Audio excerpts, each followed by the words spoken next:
Battlefield 6 gives you the best reason in years to strap into a tank, ping a jet screaming overhead, and turn a city block into modern art. Then it hands you a 5-hour campaign that feels like a museum tour of shooter ideas you've already seen, just rendered in glorious 2025 fidelity. That tension is the whole review. If you care about multiplayer mayhem, this is a return to form. If you want a single-player reinvention, you're getting a training montage with expensive lighting. Here's why critics split. Game Rant basically fist pumps through the multiplayer. Explosive, hilarious, polished, and built to generate water cooler stories every match. Eurogamer is cautiously ecstatic when BF6 actually behaves like Battlefield. 64-player chaos, vehicles everywhere, destructible villages turning into improvised cover, and that old magic of the plan survived 3 seconds energy. IGN. They torched the campaign as safe, short, and allergic to invention. 3 outlets, 1 pattern, multiplayer sings, campaign hums the chorus you've heard before. Let's talk what changed. The series ditches the 2042 bloat and slides back to tighter 64-player maps with an orange haze aesthetic and, crucially, destruction that matters. Walls open new flanks, facades collapse, objectives get carved out of rubble. Only a handful of the launch maps go full sandbox with jets and helis. But when they do, it's Battlefield poetry. Mirak-style valleys that funnel armor, snowy ridges that turn into AHS, and city fights that punish tunnel vision with a collapsing balcony 2 stories above you. Sound design is a war drum. You'll feel explosions in your sternum. Classes are back in classic 4 flavors, but loadouts are flexible. That's the philosophical fight of BF6. Do you let every class run whatever gun and trust soft proficiencies to keep variety? Or do you force kit identity?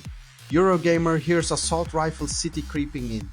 Game Rant doesn't care because the sandbox still spits anecdotes like a Pez dispenser. The upside of open guns is player expression. The downside is medic LMG culture shock. The truth will settle a few weeks post-launch. But the core loop revives, repairs, spotting, objective play, still rewards squad brains over lone wolf swagger. Movement got a facelift with the kinesthetic pass.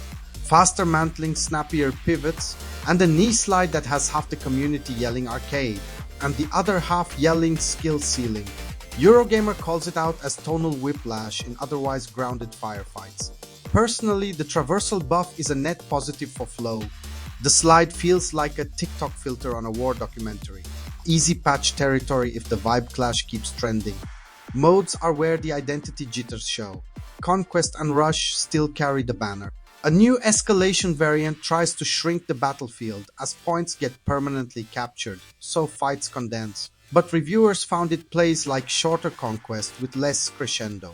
King of the Hill rotates a single objective and makes for spicy infantry scrums, but the smaller, vehicle-free playlists are dessert, not dinner.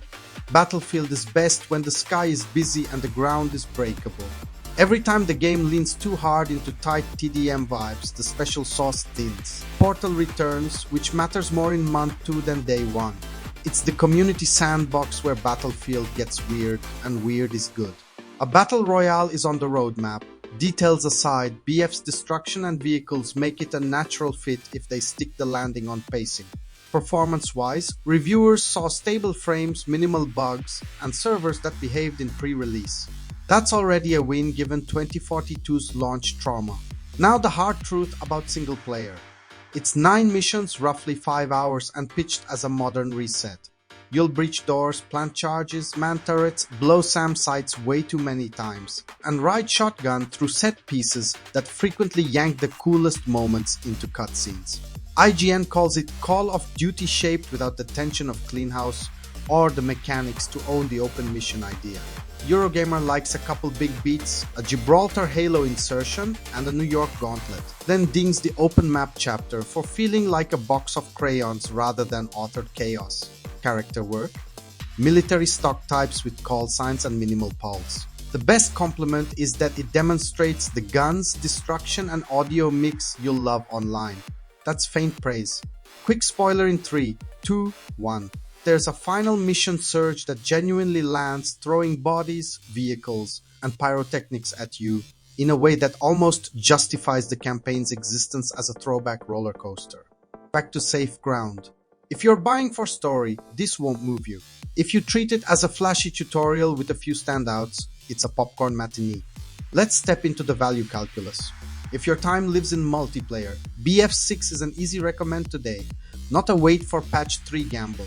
Gunfeel is heavy without sludge, destruction is back in the tactics tool belt, and the map slate, especially the large-scale trio, delivers that old Battlefield rhythm of chaos becoming teamwork for exactly long enough to flip a point. If you're the campaign-first player who loved Bad Company's personality or WW1 vignettes, this isn't the swing you wanted. It's competent spectacle with borrowed moves. Veteran games take. Battlefield 6 is the strongest foundation since the series' golden run when it lets tanks plow, jets duel, and squads improvise under falling plaster. The campaign is a glossy sidearm, not the main gun. If that sounds like your weekend, lock in. If you were hoping for a single-player statement, don't force it. This isn't that era's comeback. Yet. If this kind of no BS deep dive hits the spot, hitch a ride with Veteran Game and hit subscribe. Toss a like if you've ever dragged a teammate out of a doorway, revived them, and immediately got flattened by a tank together. Shared L, cherished memory. I'll leave you with the spicy one. Should Battlefield double down on huge vehicle-heavy sandboxes, even if it alienates small map fans, or keep splitting the difference to chase Call of Duty's lunch?